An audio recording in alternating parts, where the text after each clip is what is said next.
بسم اللہ الرحمن الرحیم۔ السلام علیکم۔ میں ہوں محمد تحسین عباسی اور آپ دیکھ رہے ہیں میرا YouTube channel Pakistan time news. ناظرین، سیلاب اور برسات کے باعث اگرچہ ہمارے ملک کی 70% کھڑی فصلیں تباہ ہو چکی ہیں اور تقریباً 3.5 کروڑ لوگ اس برسات سے متاثر بھی ہیں۔ لاکھوں ایکڑ زمین زیر آب آ چکی ہے اور یہی وجہ ہے کہ ملک میں جو ضروریات زندگی کی اشیاء ہیں وہ نرخوں کے حساب سے آسمان کو چھو رہی ہے۔ اس قدر زیادہ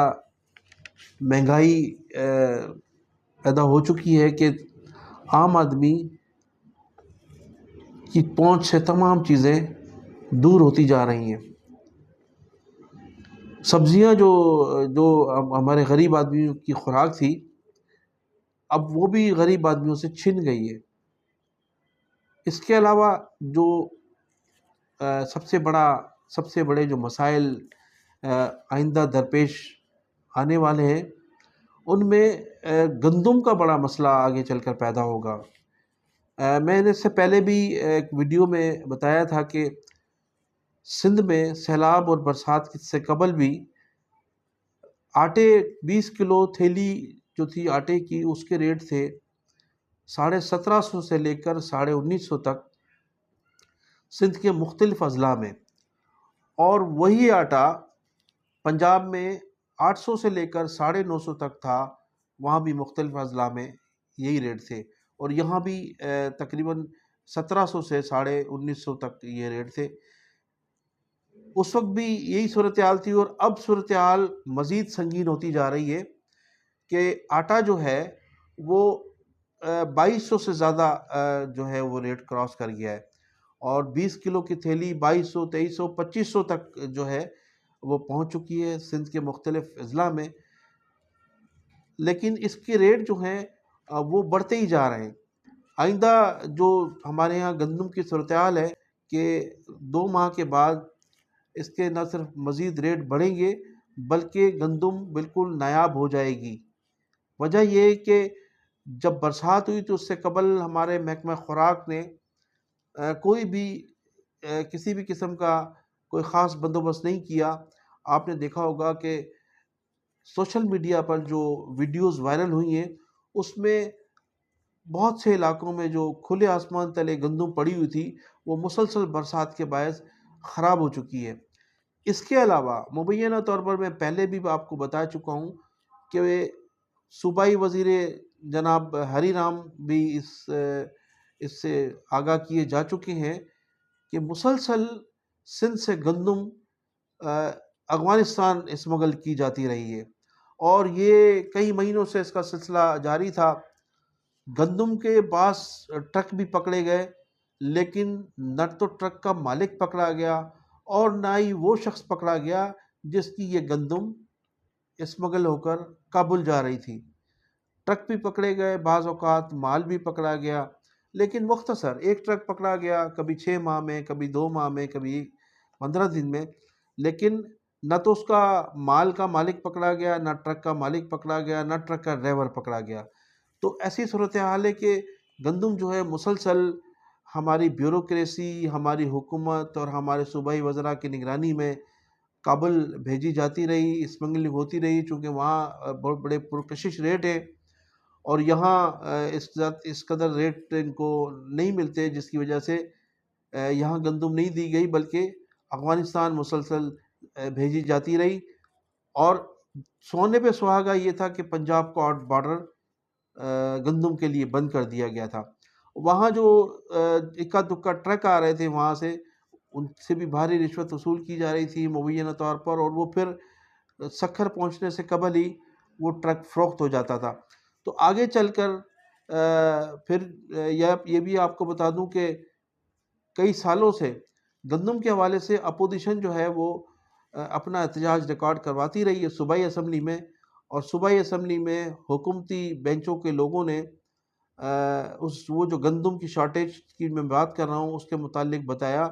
کہ چونکہ گندم جو ہے وہ چوہے کھا گئے تھے، جس کی وجہ سے شارٹ ہو گئی ہے، لیکن ایسا نہیں ہے۔ گندم مبینہ طور پر، گندم میں ایک بڑے پیمانے پر جو ہے وہ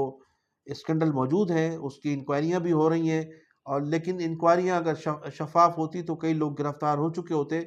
انکوائریاں التوا کا شکار ہیں، تو آگے چل کر ناظرین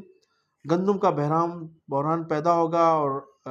آٹا جو ہے وہ بالکل نایاب ہوتا ہوا نظر آ رہا ہے۔ ناظرین، دوسری جانب سندھ میں سیلاب کی تباہ کاریوں کے بعد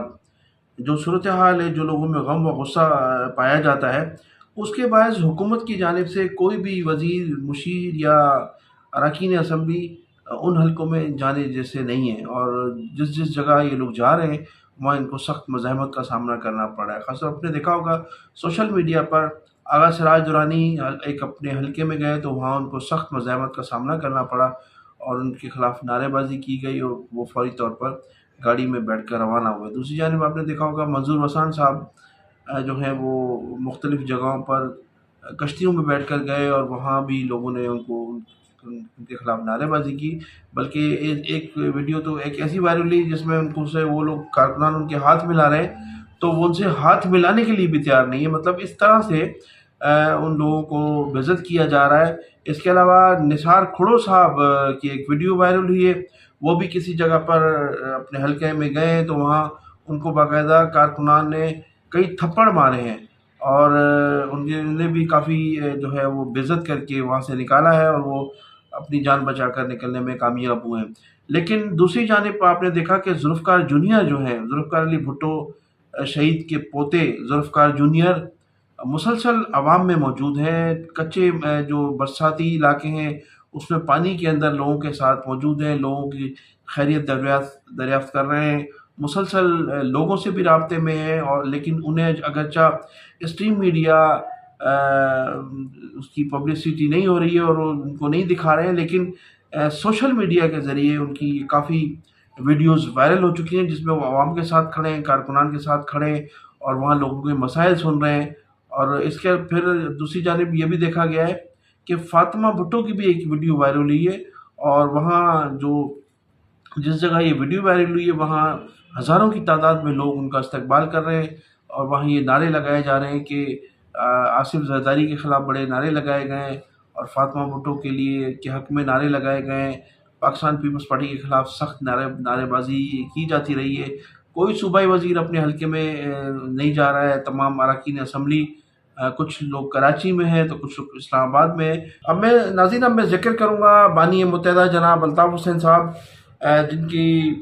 جن پر تحریر اور تقریر پر پابندی تھی، اور پابندی تو 6 ماہ کی تھی لیکن 6 سال سے زیادہ گزر گئے ہیں، اس کے باوجود کوئی سنوائی نہیں ہوئی، تو ایک پٹیشن دائر کی گئی ہے ان کے سابق رکن قومی اسمبلی جناب نثار پنور کی جانب سے، اور اس پٹیشن میں یہ معزز جج صاحبان سے استدعا کی گئی ہے کہ بانی متحدہ جناب الطاف حسین صاحب پر 6 ماہ کی پابندی تھی لیکن 6 سال ہو چکے ہیں اور ان پر ابھی تک پابندی عائد ہے۔ تو اس سلسلے میں انہوں نے کہا کہ تحریر اور تقریر کی کسی کو بھی آزادی ہو سکتی ہے، آزادی اظہار کا سب کو حق ہے، تو ان پر سے پابندی ہٹائی جائے۔ اب جس دن ان کی حاضری تھی اسی روز حاضر ہونا تھا، جس دن ان کو کورٹ میں، اسی روز ان کو اٹھا لیا گیا تھا، اور نامعلوم جگہ پر ان کو رکھا ہوا ہے۔ ان کے متعلق کسی کی کوئی تاحال اطلاع نہیں ہے۔ ان کے جب کورٹ میں جج صاحبان نے پوچھا کہ پٹیشنر کہاں ہے، تو ان کے وکیل نے انہیں بتایا تھا کہ وہ ان کو جو ہے وہ اٹھا لیا گیا ہے اور وہ ابھی تک لاپتہ ہیں۔ تو اس لاپتہ کے ہونے کی وجہ سے بھی ان کے جو خالد ممتاز جو ایڈوکیٹ صاحب ہیں، انہوں نے ایک اور پٹیشن دائر کی ہے، اور اس سلسلے میں جو پٹیشن دائر کی ہے لاپتہ ہونے کے حوالے سے، اس پر ہمارے جج صاحبان نے جو ان کو ڈیٹ دی ہے اس پر کافی جو ہے اعتراضات اٹھائے جا رہے ہیں، اور کہا جا رہا ہے کہ یہ انسانی حقوق کی بالکل خلاف ورزی ہے۔ جب کسی بھی شخص کو اٹھایا جاتا ہے یا گرفتار کیا جاتا ہے تو ان کے جو رابطہ کمیٹی کے اراکین ہیں یا جو کارکنان ہیں، ان میں بھی شدید غم و غصہ پایا جاتا ہے۔ ایک صحافی کے سوال کے جواب میں جناب خالد ممتاز صاحب نے فرمایا کہ کسی وقت بھی جو ہے میں پٹیشن دائر کر سکتا ہوں اس حوالے سے، اور ممکن ہے کہ جج بھی تبدیل کیے جائیں، ایسا ہوتا ہے، ہمارا قانونی حق ہے کہ ہم جس پر اعتبار نہ کریں، اور ایک اپلیکیشن کے ذریعے وہ جج صاحبان بھی تبدیل ہو سکتے ہیں۔ تو خالد ممتاز صاحب نے ہمارے جن صحافیوں سے گفتگو کی ان میں وہ پر امید نظر آئے۔ انہوں نے کہا کہ بہت جلد نثار پنور صاحب بھی واپس آئیں گے، اور بانی متحدہ جناب الطاف حسین پر بھی جو پابندی عائد ہے اس کا بھی خاتمہ ہوگا، کیونکہ جب نواز شریف کی تحریر اور تقریر پر پابندی ختم ہو سکتی ہے، اور عمران خان پر جو ہے وہ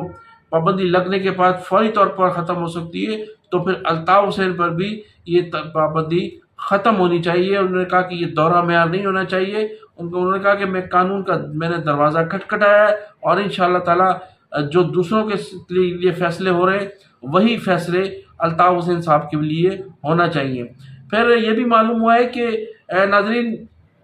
نثار پنور کو جو لاپتہ کیا گیا ہے، اس کے بعد ان کے جو دو جواں سال بیٹے ہیں ان کی بھی ریکی کی جا رہی ہے، اور ہمارے جو خفیہ اداروں کے جو لوگ ہیں ان کو مسلسل جو ہے وہ خوفزدہ کر رہے ہیں۔ انہوں نے بھی سوشل میڈیا کے ذریعے اپنا سخت احتجاج ریکارڈ کروایا ہے، تو خالد ممتاز صاحب فرما رہے تھے کہ اس سلسلے میں بھی وہ کورٹ سے رجوع کریں گے۔ تو میں انہی الفاظ کے ساتھ آپ سے اجازت چاہوں گا کہ آپ میرے چینل کو سبسکرائب کیجیے گا، اور کمنٹ سیکشن میں جا کر اپنی قیمتی رائے کا اظہار ضرور کیجیے گا۔ پاکستان زندہ باد۔